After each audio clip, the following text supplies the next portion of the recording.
할렐루야, 주님의 이름으로 문안드립니다. 다 같이 사도신경으로 신앙 고백하심으로써 수요일 새벽 예배를 시작하겠습니다. 나는 전능하신 아버지 하나님, 천지의 창조주를 믿습니다. 나는 그의 유일하신 아들, 우리 주 예수 그리스도를 믿습니다. 그는 성령으로 잉태되어 동정녀 마리아에게서 나시고 본디오 빌라도에게 고난을 받아 십자가에 못 박혀 죽으시고 장사된 지 사흘 만에 죽은 자 가운데서 다시 살아나셨으며 하늘에 오르시어 전능하신 아버지 하나님 우편에 앉아 계시다가 거기로부터 살아있는 자와 죽은 자를 심판하러 오십니다. 나는 성령을 믿으며 거룩한 공교회와 성도의 교제와 죄를 용서받는 것과 몸의 부활과 영생을 믿습니다. 아멘. 사랑의 하나님 감사합니다. 오늘 하루도 우리들에게 귀한 날을 주시고 이 첫 시간을 하나님께 예배로 나아가게 하시니 감사드립니다. 하나님의 말씀을 나누며 기도하며 주님 앞에 나아갈 때 주님의 음성을 우리들에게 들려주시고 하늘의 평강과 은혜를 우리들에게 쏟아 부어 주시옵소서. 세상 속에 살며 가지고 있는 많은 세상의 문제들로 인해서 힘들 가운데 있는 성도들을 찾아가 위로하여 주시고 말씀하여 주시고 격려해 주셔서 하나님 오늘 하루도 무거운 짐을 내 스스로 사는 하루가 되지 않게 하시고 모든 짐 주님께 내려놓고 하나님의 나라와 의를 향하여서 담대하게 우리들의 삶을 바쳐 쓰임받는 하루로 살 수 있도록 도와주시옵소서. 하나님의 거룩하신 말씀 함께 읽고 나누려고 합니다. 깨우치는 은혜를 베풀어 주시고 살아계신 하나님의 말씀이 우리들의 중심 가운데 새겨질 때 오늘도 하나님의 말씀을 살아내며 그 말씀을 실천하며 우리들의 삶을 통하여서 드러내는 하루 될 수 있도록 도와주시옵소서. 감사를 드리며 예수님의 이름으로 기도합니다. 아멘. 하나님께서 오늘 우리들에게 주시는 말씀은 호세아 14장 1절부터 9절까지의 말씀입니다. 호세아 14장 1절부터 9절까지의 말씀을 제가 봉독해 드리겠습니다. 이스라엘아, 내 하나님 여호와께로 돌아오라. 네가 불의함으로 말미암아 엎드려 졌느니라. 너는 말씀을 가지고 여호와께로 돌아와서 아뢰기를 모든 불의를 제거하시고 선한 바를 받으소서. 우리가 수송아지를 대신하여 입술의 열매를 주께 드리리이다. 우리가 아수르의 구원을 의지하지 아니하며 말을 타지 아니하며 다시는 우리의 손으로 만든 것을 향하여 너희는 우리의 신이라 하지 아니하오리니 이는 고아가 주로 말미암아 국류를 얻음이니이다 할지니라. 내가 그들의 반역을 고치고 기쁘게 그들을 사랑하리니 나의 진노가 그에게서 떠났음이니라. 내가 이스라엘에게 이슬과 같으리니 그가 백합화 같이 피겠고 레바논 백향목 같이 뿌리가 박힐 것이다.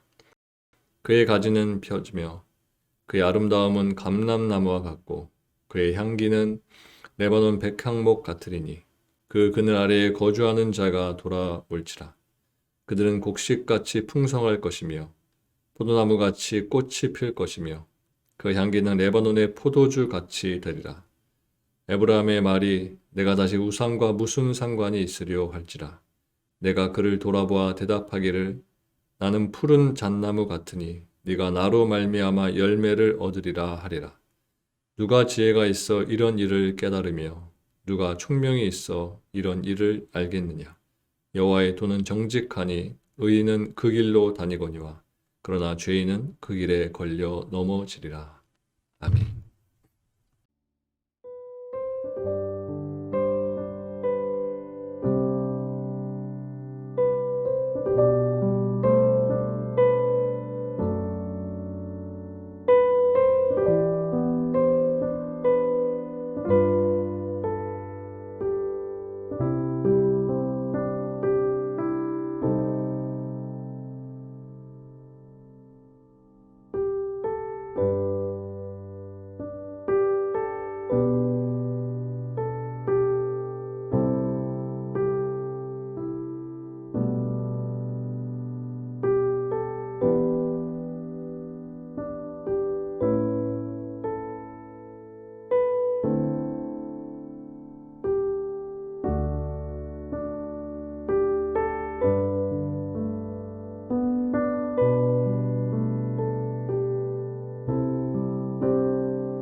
오늘 보면 1절에 보면 이스라엘아 내 하나님 여호와께로 돌아오라 네가 불의함으로 말미암아 엎드려졌느니라 이렇게 말씀하고 있습니다. 하나님께서는 호세아를 통해서 이스라엘에게 돌아오라는 초청의 말씀을 주고 계신 것입니다. 여기서 엎드려졌다는 것은 그들이 불의함으로 인해서 하나님의 징벌을 받아서 고난당하고 있음을 나타낸 것입니다. 이러한 그들의 엎드려짐은 하나님을 배반하고 떠나서 죄악 가운데 행했던 그들의 죄로 인한 것이었습니다. 하지만 이것이 그들의 죄에 대한 하나님의 진노와 심판에서 비롯된 결과일 뿐이라면 그들은 두로나 시돈, 소돔과 고모라처럼 멸망을 받게 될 겁니다. 그러나 그들이 여전히 보존되어서 하나님의 초청의 말씀을 듣고 있는 이유는 이러한 그들의 엎드려짐이 궁극적으로는 그들을 다시금 하나님께로 돌이키려는 목적이 있었음을 보여주는 것입니다.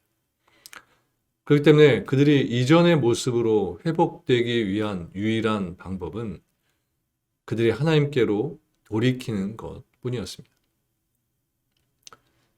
2절 말씀에서는 이스라엘 백성들이 하나님께로 돌아올 때 가져야 할 올바른 자세에 대해서 말씀하고 있습니다. 특히 2절의 후반부를 보면 호세아 선지자는 그들이 수송아지를 대신해서 입술에 열매를 드리겠다라고 고백해야 한다 이렇게 말씀하고 있습니다. 여기서 수송아지는 제사에 사용되는 대표적인 제물입니다. 특히 이것은 이스라엘이 하나님 앞에 죄의 용서를 구하고 헌신을 다짐할 때 사용되던 대표적인 제물이었습니다. 그리고 속죄 제사에 절대적으로 요구되는 것이었습니다. 그런데 본문은 이것을 대신해서 입술에 열매를 드리라고 말씀하고 있는 것입니다. 이것이 무슨 말씀인 것일까요? 이것은 말 그대로 속죄한다는 명분으로 드릴 수송아지를 그들이 맺은 입술의 열매로 대신하라는 말씀입니다. 이 말씀은 번제나 속건제와 같은 제사 제도의 부정을 의미하는 말씀으로 이해할 수도 있지만 그보다는 하나님께서 제정하신 속죄 제사의 의미를 분명히 깨닫고 그에 합당한 회개를 하나님께 드리라고 요구하시는 것으로 이해하는 것이 더 타당하다고 할 수 있습니다. 송아지 제사는 하나님이 모세를 통해 이스라엘 백성들에게 요구하신 제사 제도였습니다. 이것은 사람들이 죄를 지을 때 그 죄를 사함받는데 얼마나 큰 희생이 뒤따르는지를 깨닫게 하기 위해서 또한 생명이 피해 있으므로 그 피가 죄를 사한다는 사실을 알게 하기 위해서 하나님께서 일찍이 제정하신 제도입니다.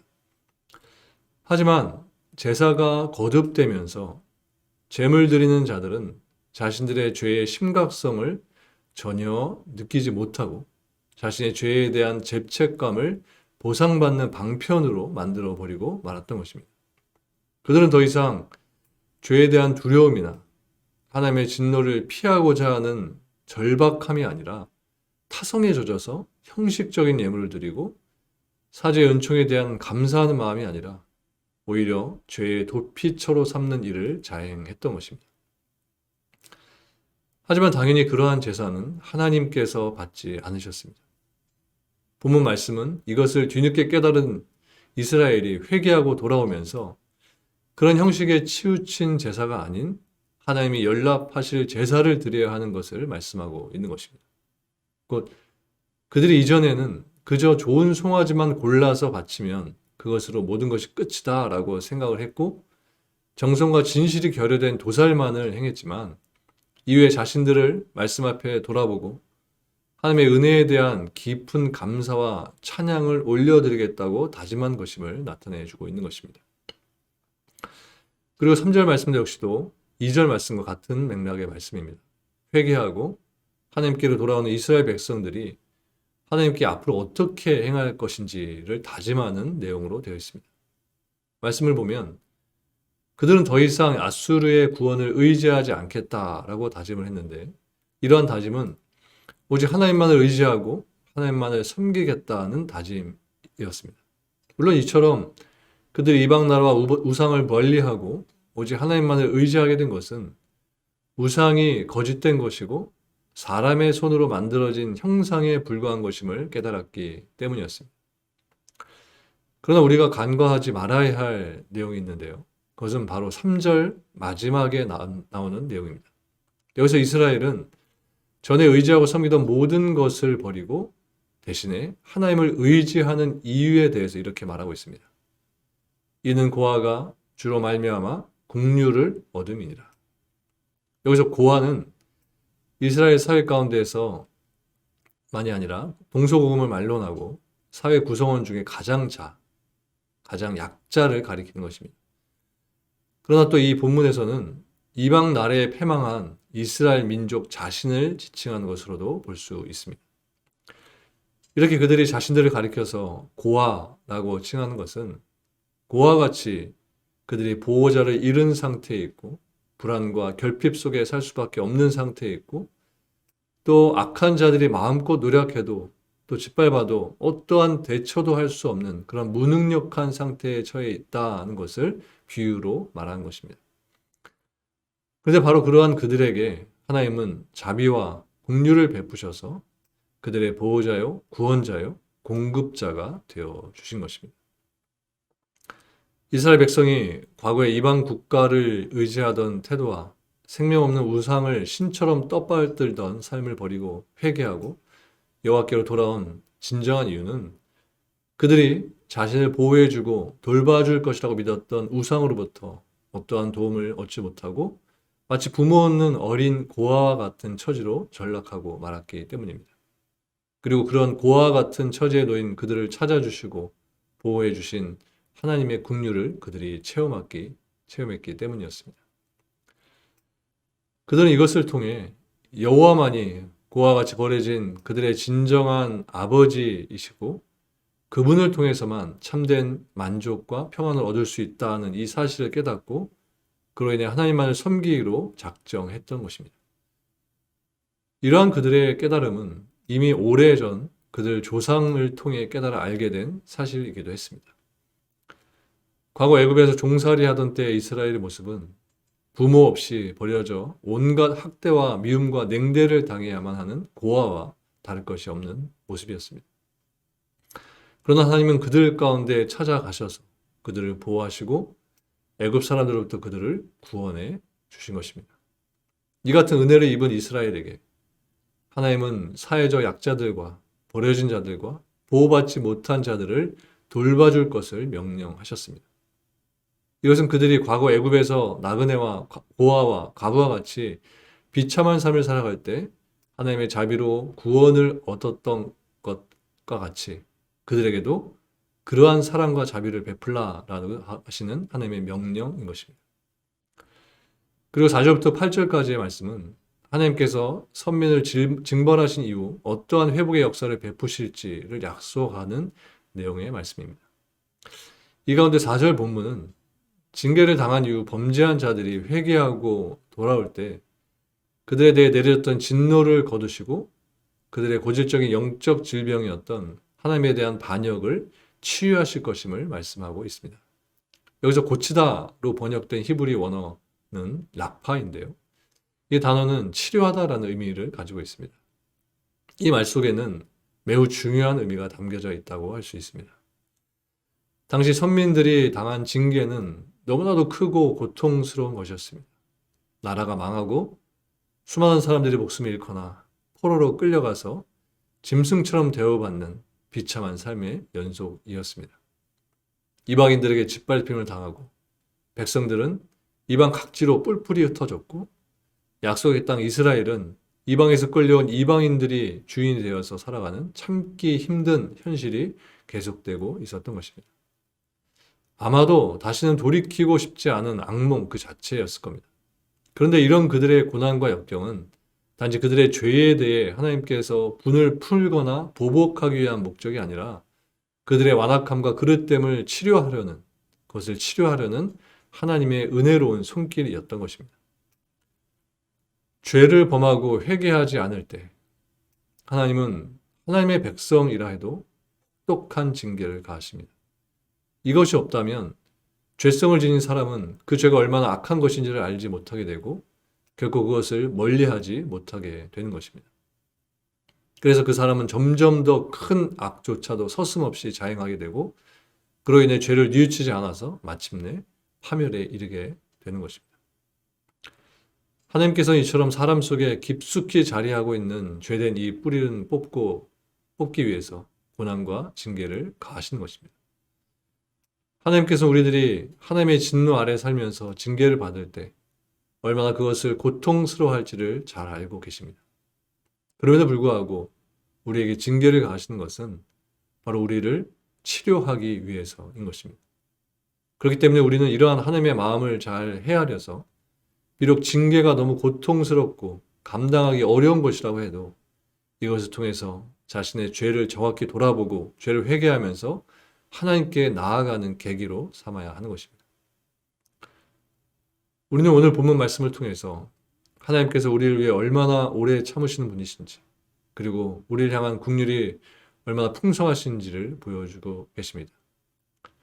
하나님은 결코 스스로 일어설 수도 없고 소망을 기대할 수도 없는 그런 절망적인 상황에서 이스라엘에게 소망을 주신 은혜와 사랑의 하나님이십니다.